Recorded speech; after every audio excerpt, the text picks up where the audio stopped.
Hey guys, I'm Chief Meteorologist Mark Weinberg. I thought with the potential for us to get a frost here, that might have made a good video, but the potential for a freeze I thought was more interesting. There's not a lot of huge topics out there for the week, so I actually enjoy doing these Facebook Lives. I kind of like that I can communicate directly with you. I like that I have the opportunity to ask some or answer some specific questions that you have. So I thought, you know what, let's do this Facebook Live. So first, if you're joining me on Facebook, number one, guys, if you can, throw a thumbs up across the screen. You can comment down below. Let me know you guys appreciate these. Share the videos. So we've got about 100 people in here. I say this, if you have, let's say, 100 people following you, you share it to your page. That's 10,000 people. Maybe they have a garden. Maybe they have really bad allergies. Maybe they're just curious about when this freeze will occur. And I also want to talk beyond that because somebody asked me, it was on X a little bit earlier, that they're kind of curious if we're done with the warmer weather. So I'll discuss a little bit about that. For those that are curious, yes, I am still team holdout. No, I have not turned my heat on yet. My goal is November 15th. I don't know if I'm going to make it this year. I've heard from some people that have said that they turned on their heat the earliest they have ever done in their house, and it's partially because the temperatures turned quite a bit colder. So again, just a reminder, number one, if you guys enjoy the Facebook Live, share the video out with your friends, family, thumbs up, and some hearts across the screen. Tonight's video is probably not going to be as long as some of the other ones we do. I mean, when we have severe weather. I mean, that takes some time to get through it.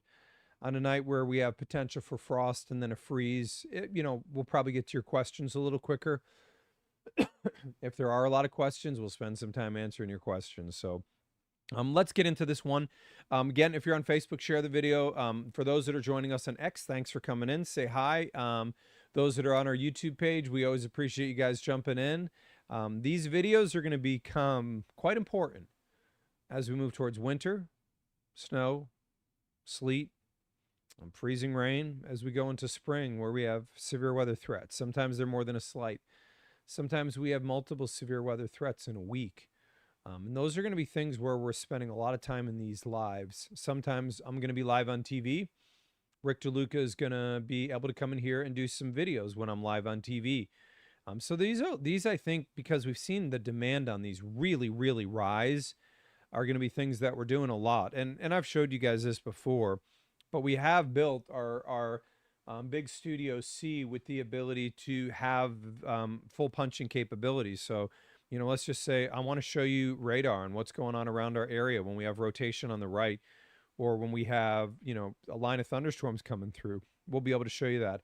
What happens on a time where I want to show you the our cameras.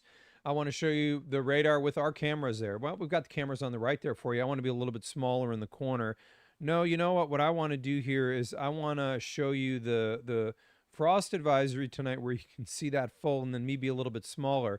What we have with the ability of what we do here in our Studio C is we have the ability to control a full studio, multiple cameras, full production board with audio. And I think this makes us a little bit unique in what we're going to be doing in the streaming space.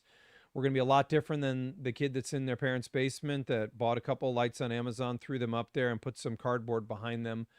We're trying to bring the professionalism that we do in TV, the thing that you guys have come to understand and appreciate. We're trying to bring the reliability that you guys have come to trust us with into the streaming space. From there, let's go into this and let's talk about what we have on here. So we're going to start off with the frost advisory for tonight. So the light blue there is where the frost advisory is in effect. And you can see almost the whole area is included, not Grayson, not Hart. And I know that this is a real question. So people ask a lot of times, okay, I'm in Grayson County. I'm not going to see frost. It's no big deal. The Weather Service has a job to protect the public. But remember, when they're issuing county by county, somebody has to make a decision on which county is included and which isn't. And eventually it has to end, whether it's a severe thunderstorm watch or in this case, a frost advisory. And it doesn't mean that there's no frost potential in southern Kentucky. It just means that it's lower. And you're going to see the freeze potential for tomorrow. It does have to cut somewhere. And understand that as you look at this graphic, there are multiple cases of what we call advisory or watch level. So I've tried to organize these for you. So the lowest priority would be the watch.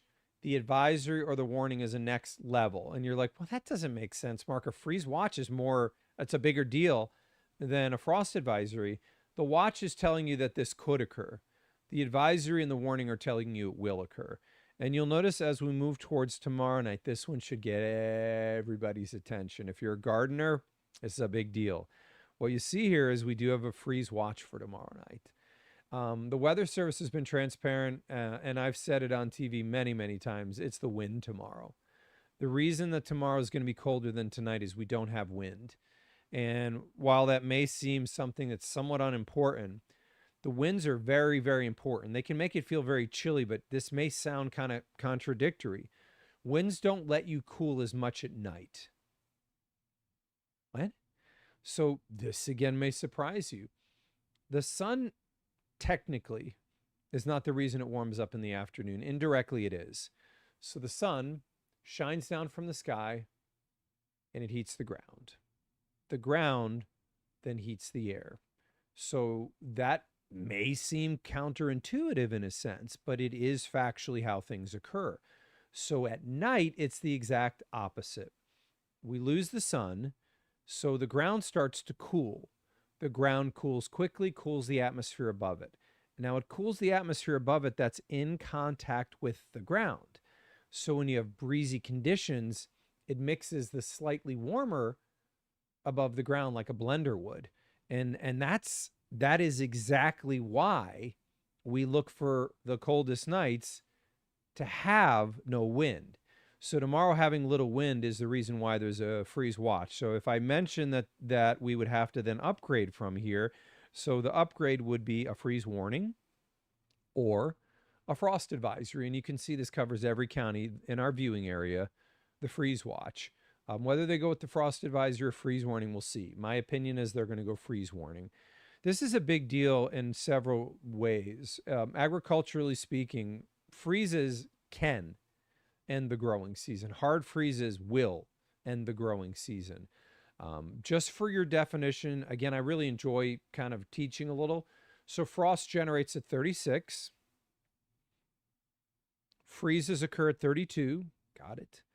Hard freezes occur at either 28 degrees or 4 hours below freezing. Let me say that one more time. A hard freeze occurs at 28 degrees or 4 hours below freezing. Hard freezes end the growing season, and these are a big deal. So we'll see how this ends up unfolding tomorrow night, but I do think some will get a hard freeze. So then from there, people ask me a lot of times, well, how do you determine if the growing season's done? I am a meteorologist. I don't determine that. Obviously, my expertise is in Mother Nature, the atmosphere. I have no training whatsoever in the growing season. Agriculture does that. And so what we do, we generally use UK Ag. The UK Ag department will then determine with us and the Weather Service when the growing season is end. When they inform us, then the products that the National Weather Service would issue in the fall are discontinued till the spring. So we'll see what happens here. The Weather Service would inform us whether the Kentucky Ag has determined that the growing season has concluded if it was. This would be early. Getting our first freeze is normally around November-ish. So if we were to get one, in particular a hard freeze, that would obviously be early. So let's spend some time looking around our area. This is StormView HD with clouds and satellite. So maxi cooling. I love the science of everything. Who would have guessed? So maxi cooling occurs with clear skies, and you already know about the light winds, right? I mean, we mentioned that. So we kind of have to look, just like we do with severe, do we check the boxes? So in terms of the clear skies, pretty obvious here, as you can see across our area, it definitely happens. So what we're talking about here is a completely clear sky in our area. The clear sky means that number one is going to be met, the clear sky to generate the coolest of the nights. Let's go from here and look at what we've got going on in our temperature department. So number 55 already in Louisville. Mark, you just said that we would need to have no wind to be coolest night. I mean, wind's 9 miles an hour right now. I mean, that's not no wind. You got it. So you picked that one out. There is some wind tonight. Let's see. I mean, is this Louisville or is this everywhere? I mean, we've got our camera network around the area. We've got Mesonet readings that we can look everywhere around our area. By the way, let me say this. A lot of our readings out of Kentucky come from the Kentucky Mesonet. And I want to say that we appreciate and support the Kentucky Mesonet massively. They're an asset to the weather enterprise. And I would fight tooth and nail for the Kentucky Mesonet. They're incredibly, incredibly important to what we do for temperatures, for what we do in terms of being able to tell when the subtle details are there, when I'm trying to analyze severe, who has the best chance, where the storms may fire. They're super valuable. Kentucky Mesonet in E-Town shows 49 with a west wind at 3. Well, Mark, that wind's not that strong. We have our own site in the Corridon area, 50 degrees with an east wind at 3. That one's lighter. That's not a super strong wind. And we'll go to Seymour at 52 with a south wind at 11. That's interesting. It's normally cooler the further north we go.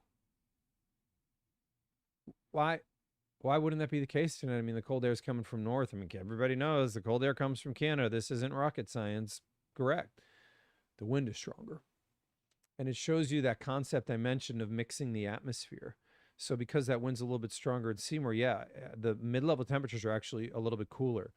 But because that surface contact with the air is what actually cools the air at night, if you put a little wind in there, it actually pulls down that slightly warmer from aloft, and that's generally what means and creates a scenario like this where Seymour's warmer than E-Town. So as we look around our area, we're 49 in Shepherdsville, we're 54 in Anchorage, we're currently 53 in New Albany. Hope you're having a nice evening in Carrollton at 47. Sitting at 59 in Hopkinsville and 51 in Munfordville. So it's pretty obvious we have cool temperatures around the area. But I mean, here's the thing. These winds are not calm. I'm not going to say that they're crazy strong, but we're still looking at 5-mile-an-hour winds on average in our area. And we know that average, this is going to mix up our atmosphere a little bit. So this is something that is important. Louisville, you've been gusty today, my friend. Gusted at 31-mile-an-hour winds, and you can see around our region, we have seen that. So that is our limiting factor here tonight, is the little bit of breeze that's out there. That low is going to start to pull away. We'll get the high pressure start to control us a little bit more tomorrow night. That's what's going to make tomorrow night a colder night. So let's go into advanced track. Love showing you advanced track. And advanced track, remember, the top right part of your screen is always going to give you the time there. And let me make that a little bit bigger so you can pick out your town. And I'll just hide here in the corner a little bit more. So this is 11 p.m. This is tonight. This is 2.5 hours from now. So remember my definition that I told you guys, that 36 degrees is a frost. We're looking at that, and we don't see everybody seeing it. You got it. Tonight is going to be more scattered frost. This is different from tomorrow night. So if it's scattered frost, why did the National Weather Service issue the frost advisory? It's simple. We haven't had much frost this year. And I think that this is the prudent choice. I do think that going with the advisory lets you know, lets agriculture know, lets people that are gardening know that some frost is possible out there tonight. So here we go. If you have anything out there that's susceptible to a frost tonight, you need to cover it up or it could get damaged. I can't guarantee everybody will see the frost, but I can tell you that we are going to get scattered frost. Second, this is a question for you. I am asking it of myself. Do you know where this ice scraper is? Oh, no. I do have one in my work bag. If you don't know where your ice scraper is, maybe time to remember where it is. Maybe time to find it. Probably going to need it tomorrow morning. And that is reality. So from here, I want to go into where I think this gets more interesting. So tomorrow, we can still see those arrows are moving. Remember, those arrows represent wind speeds. So the faster these arrows are moving, the stronger the winds. You're looking at that and you're saying, Mark, these winds aren't as strong. The arrows aren't moving as fast as today. Bingo. Now watch tomorrow night. Let's look at the arrow. Yeah, they're not moving. Correct. Are we going to be clear tomorrow night? So what happens here is now we have clear skies. Here's why that matters. The ground creates the heat, as I mentioned, because sun heats the ground heats the air. At night, the heat from the ground escapes out to space. The term we use in meteorology is called radiational cooling. Without clouds, there's nothing to keep that warmth in the lower part of the atmosphere. So that heat then just escapes out to space. Ground cools down at a maximum pace, maxi cooling. Now we don't have any wind to mix up the lower atmosphere. So now we have this scenario here where it's maxi cooling because we've met the need of light winds and we've met the need of clear skies. Tomorrow's not going to be a completely calm wind, but it'll be under 3 miles an hour. So this is different. Now, what we see here is widespread freeze in our area. Remember, we're defining that as 32 degrees. Remember, we're defining a hard freeze as if we go 4 hours below freezing or if we can get to 28 degrees. And you can see that there are going to be some cold spots. Brandenburg's one of our cold spots. Sellersburg's one of our cooler spots. Carrollton. And mostly our cooler spots are going to be valley locations. Why? So cold air is more dense than warm air.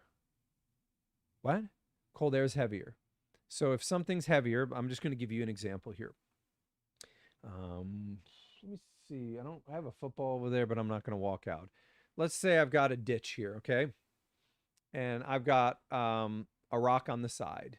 The rock is going to sink down into the ditch, right? I mean, it's got gravity's going to pull it down. So if cold air is more dense, i.e. heavier than warm air, the cold air sinks into the valley. So valleys are always going to be the coolest spots. And that's why some of those valley locations may actually be able to get down to 28 degrees or even 4 hours below freezing. This opens that obvious question of, can we generate a hard freeze tomorrow night? I do think some isolated spots can actually do that. So if you have some time tomorrow, prep for that. If you have anything out there you want to be able to get past this, prep for that. You need to be aware Thursday night is going to generate a freeze and maybe even hard freeze. People have asked, do I need to be concerned about pipes? Do I need to have a drip in the house? And I think it's a good question just to go over some of best practices, because I was actually a little surprised on how many people asked me that. You do not need to drip your faucet on a freeze or a frost. How about a hard freeze? No. Normally drip the faucet's going to be for temperatures down to around, generally I would say under about 15. That's not happening. So you don't need to drip those pipes. How about irrigation? If you have irrigation, does it need to be winterized by tomorrow? Normally a hard freeze, your irrigation can still survive it just fine. And if you also want, you can just run it in the coolest part of the day. That would also protect you there.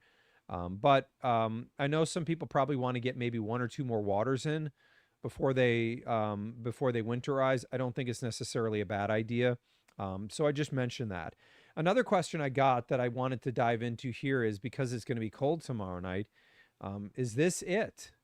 Are we done with the warmer weather? So I thought, you know what? Let's answer it. The Facebook Lives are your videos, your time, your questions, and my job here is to provide the answers. So this is the 8 to 14 day outlook. Actually, let me go to the 6 to 10 is where I'm going to start. So the 6 to 10 day outlook. 6 to 10 day outlook would start early next week and go through, wait for it, Halloween. The data shows near normal temperatures. What does that mean? So this time of the year, right now, the normal is, I think it's 68 right now. I know it's 68. By next week, the normal is around 65. CPC is going near normal in the 6 to 10. Are they accurate? They are. This is showing up in the data with the dip in the eastern part of the U.S. And then let me go backward one more step here to show you that 8 to 14 day outlook a second time. So the 6 to 10, remember, includes Halloween. So if you're trying to get a jump on this and be like, okay, my little kiddos want to do Halloween trick-or-treating, what do I need to prep for? I would prep for cool conditions. I don't think it's frigid. But if you're asking me, is a jacket going to be needed? 100%. It is going to be cool to chilly on Halloween. And from here, I'm going to show you the 8 to 14 day outlook, which skews colder than normal. 8 to 14 is taking us now into early November. So I need you guys to make me a promise. So I'm going to say something. I want you guys to be getting ready to throw me a thumbs up when you agree to this. Let's see. We've got a total 180 people here right now. I want to see 180 people putting a thumbs up if you agree to this. You cannot say that we jumped right from summer into winter.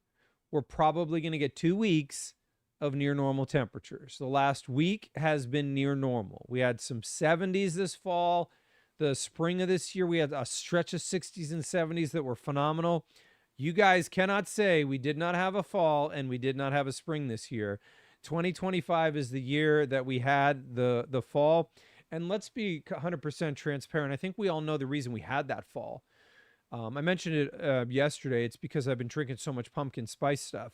I think we all know. I mean, I had a pumpkin spice roll this afternoon. I washed it down with a pumpkin spice cupcake, and then I had a pumpkin spice coffee and washed that down a little bit later with a pumpkin spice latte. We know exactly why the temperatures have been near normal. I forced fall. I forced the hand here.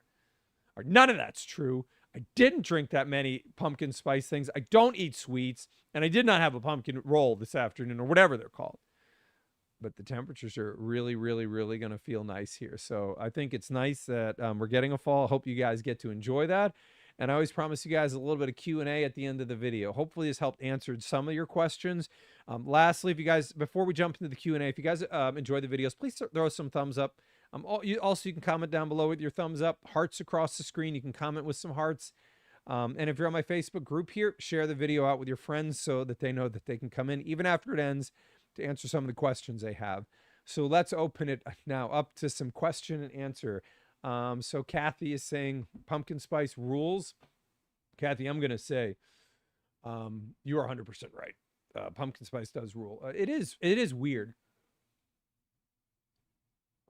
I don't know why pumpkin spice has become a controversial thing. It seems like it's some people make some people mad if you drink pumpkin spice early, and I say you never can drink it too early. Sherry is saying, why do we keep having wind gusts that are above normal? So sometimes it's windy, sometimes it isn't. Today was just because we had a low pressure over the Great Lakes. Low was close enough to give us windy conditions, wasn't enough for a wind advisory. But, you know, in winter, spring, fall, there's always going to be times of windy conditions. But, you know, the last spring, I think we had a little bit more than normal. But, you know, there's years where it doesn't work out that way. And that was evident a couple of years ago. In June, we had a number of air quality alerts. I think it was 2 years ago. And they're not common in June. We normally start to get them later. But that was because we had stagnant conditions. And in winter, even this year, we had some winter, so we had some air quality alerts because we didn't have a lot of wind in some situations. So somebody asking if we can have a snowy winter. Anthony just asked that, and Debbie asked about winter. So fair question.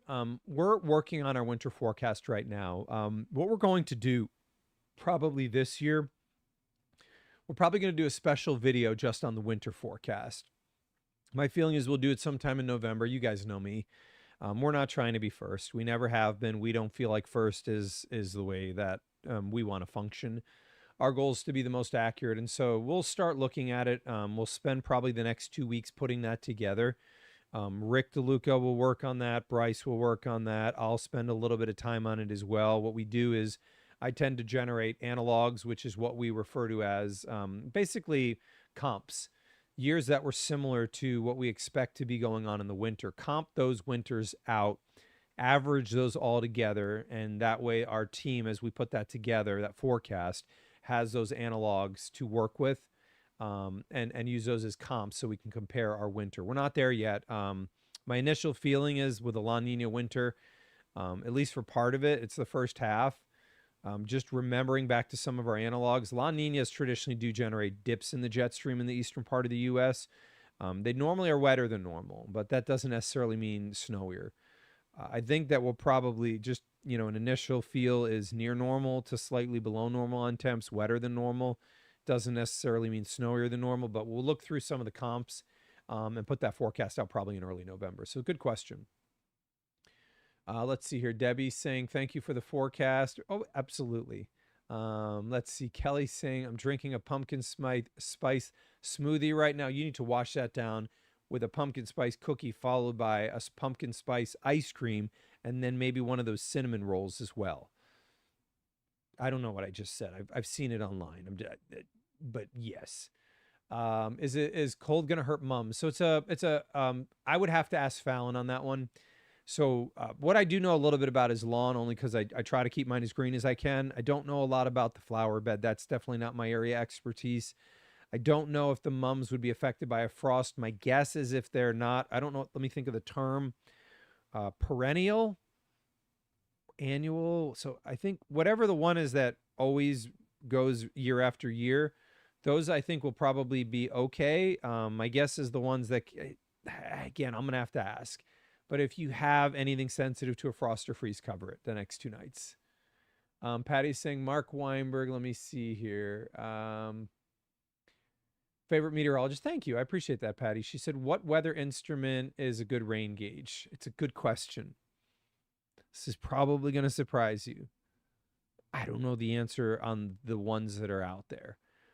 This is a true story. You may laugh at me. I don't own a weather station at my house. My reasoning is I don't believe they're ultra accurate.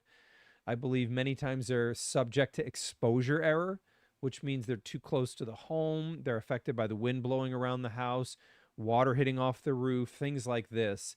And that causes exposure error, which gives erroneous readings. Generally, what I try to do, again, for my house is I try to look at the closest Kentucky Mesonet site or an MSD rain gauge. That's just my general on that. So I know it's probably going to surprise you guys.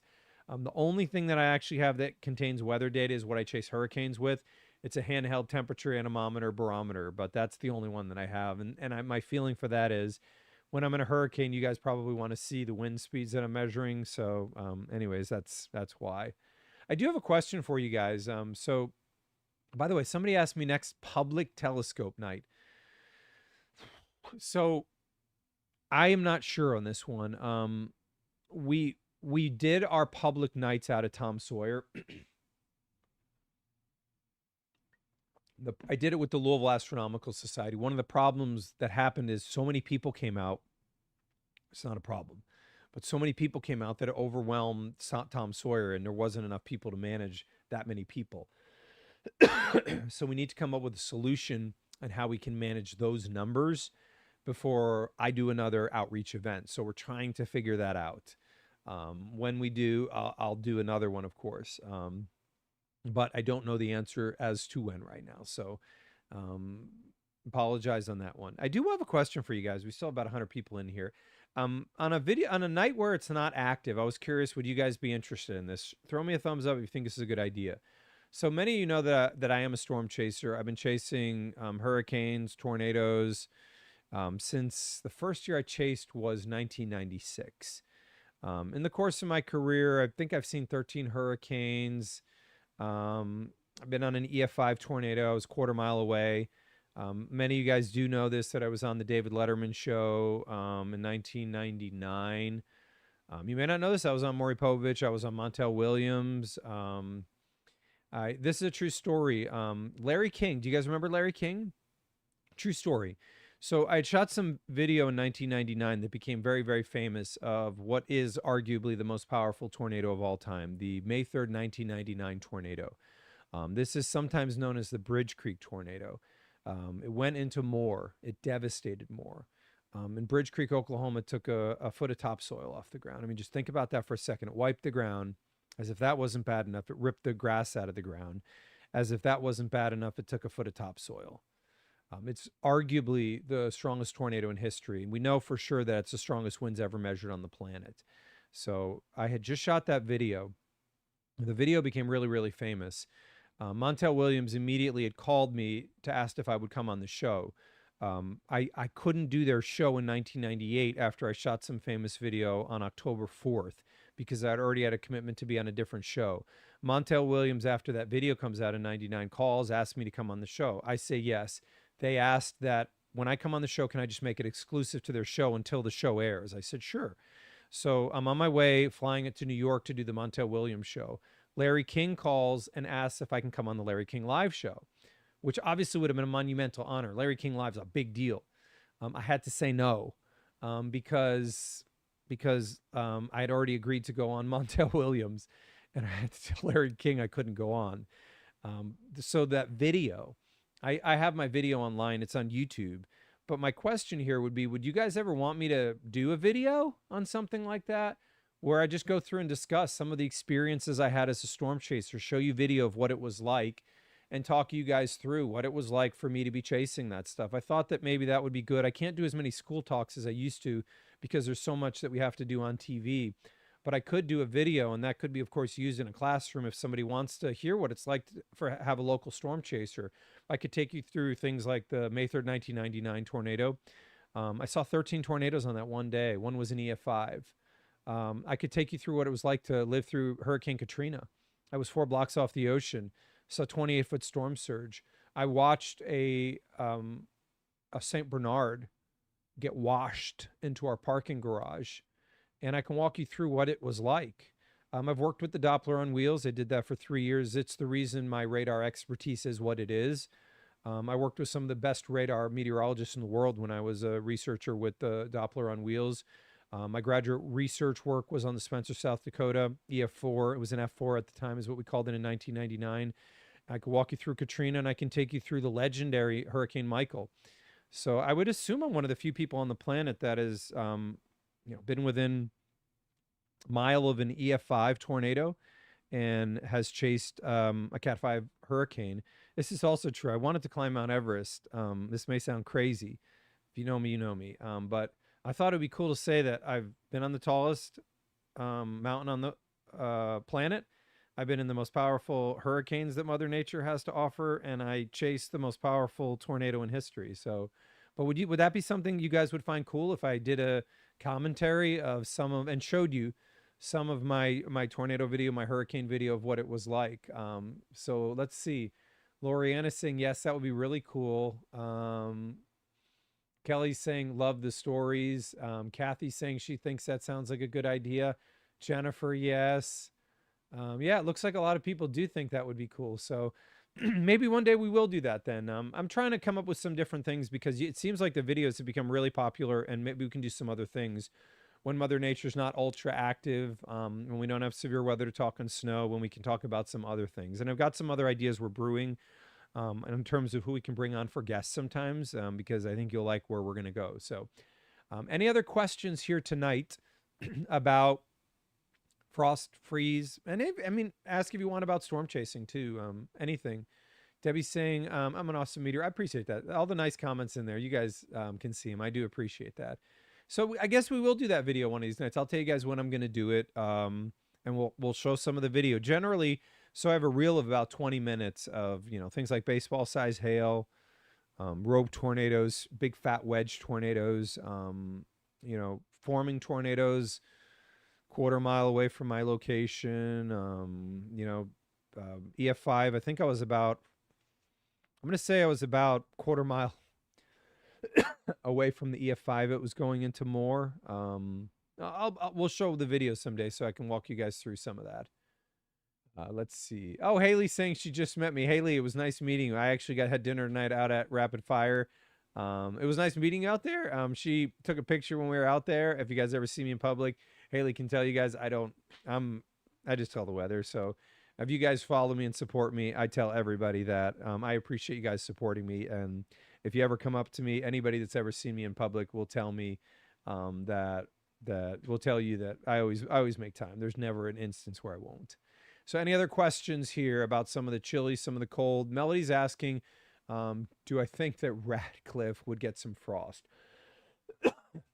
I think tonight's marginal. I think tomorrow night, 100%. I would cover tonight and protect. I would make sure you cover and protect tomorrow night. Very, very concerned about that. Somebody said that Bryce Jones is a year older than me, but still has darker hair. Bryce Jones, meteorologist Bryce Jones, by the way, we appreciate you joining us as a viewer here. Meteorologist Bryce Jones, one might be able to argue that meteorologist Bryce Jones is a 50-year-old in a 25, Bryce, am I right? 25-year-old body. Bryce is always Bryce is the most mature guy at his age I've ever met. But Bryce doesn't have the gray yet. Bryce, be careful, my friend. When I tell you it's coming, it's one of those things you cannot avoid. And I'll tell you another thing. When I was 30 years old, I looked at the thick hair I had and I was like, there's no way it could ever thin. And then I remember one day, this is also a true story. I remember I was doing weather. I turned to the right to highlight something. I was highlighting something that I was pointing to at the weather wall. And while I was doing that, I remember looking at the chroma key. And I remember thinking, my hair looks a little bit thinner. And there were people that said, hey, dude, your hair's getting a little bit thinner on the top. No, it's not. You guys are wrong. My hair's never going to get thinner. And imagine me, I'm live on TV looking to the side, and I'm like, my hair's getting thinner. So now I embrace it because there's nothing you can do about it. So, Bryce, it's coming. And I'm going to be the first one when I see that gray hair starting to come in like Rick DeLucas is coming in. Your daughter's super young now. 2 to 3 more years, that gray is going to come roaring in, my friends. So I'm going to be the first one there.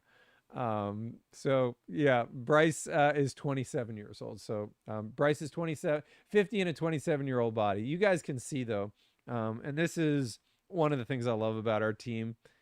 We are a close-knit group. We really, really are. Bryce is coming in tomorrow morning. You'll see him on the morning and the midday show to help us out a little bit tomorrow and on Friday.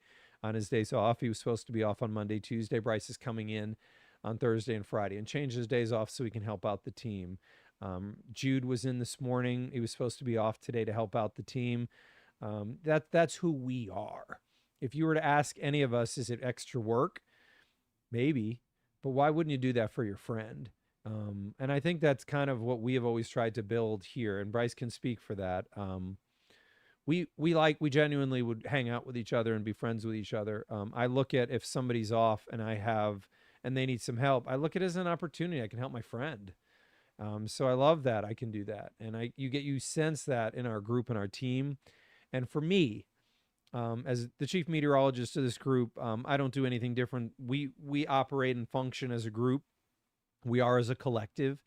I say this frequently, but on TV, this is not the Mark Weinberg show. It never will be. I'm not going to sit there on camera as the only person. I don't believe I'm smarter than a group. I don't think one mind is smarter than 3.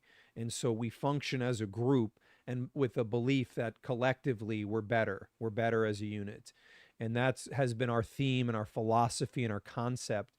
And in that, everybody equally matters on this group. And we emphasize that.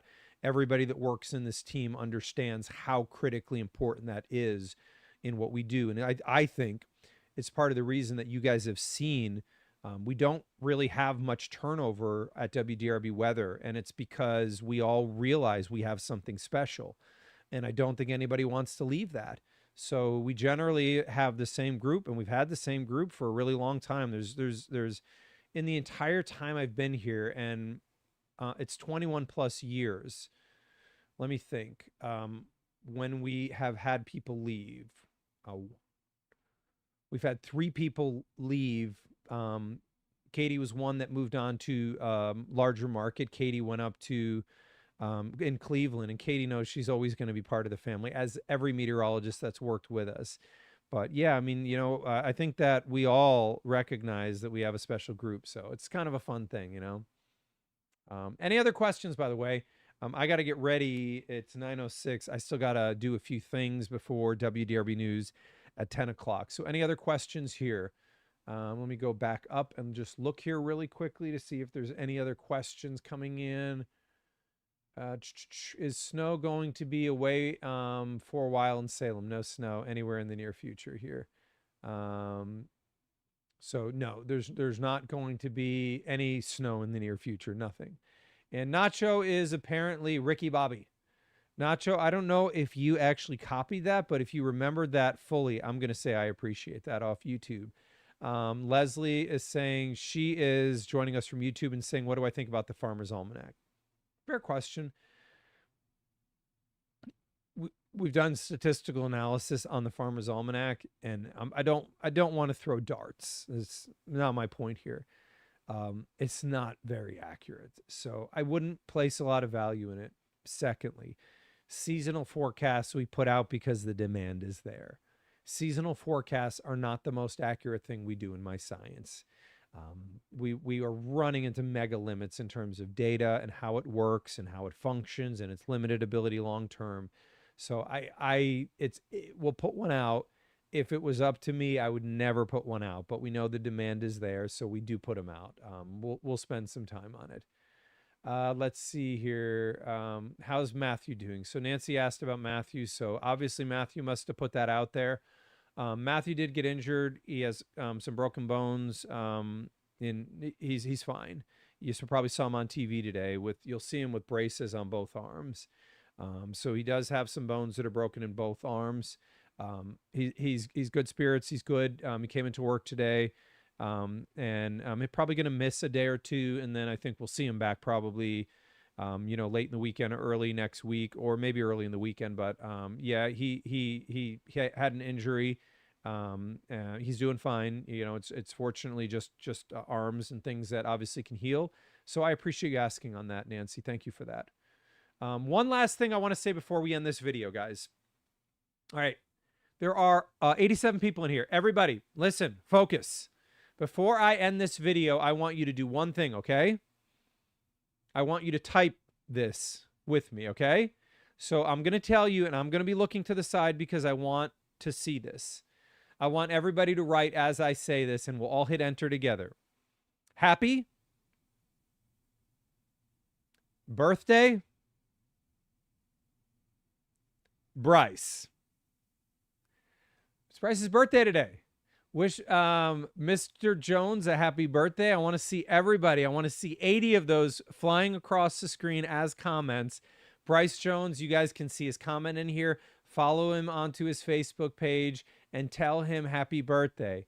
It was important to make sure that Bryce had today because it is his birthday. But I want everybody to wish Bryce a happy birthday. One coming from Nathan. Farrah's wishing him a happy birthday. There we go. There we go. Everybody flying across the screen with happy birthdays. Flood his page after this comes to an end. Go onto his page. Tell him happy birthday over and over and over again. Like it while you're over there because, as you know, when I'm not here or I'm on vacation, Rick, sometimes it's Bryce, sometimes it's Matthew, sometimes it's Jude. They're going to be giving updates. But flood his page with happy birthdays.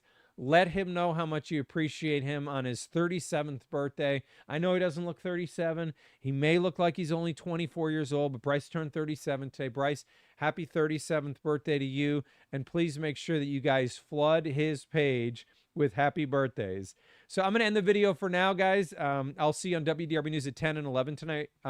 Things I'm going to be discussing tonight. We'll get new data in, and I think tomorrow night's kind of a big deal because I really want to hone in on that freeze potential. I'll update frost potential 10 o'clock. I'm going to update freeze potential 10:22, 10:37. I'm going to be going through rain probability for the weekend. What? IU, UK, and U of L are at home. Rain, give me a chance. We'll discuss it on WDRB News at 10:37. I'm going to be on 11 as well, so 11 and 11:22, 11 o'clock frost freeze, 11:22 or 11:20. If that's more works better with your schedule, I'll be discussing rain probabilities for the weekend. So that's all on my video here for tonight. Please head over to Bryce's page when this comes to an end. And I want you guys to flood his page with happy birthdays, so much so that Bryce is going to be like, no more birthday wishes. No more birthday wishes. Happy birthday, Bryce. We appreciate you, my friend.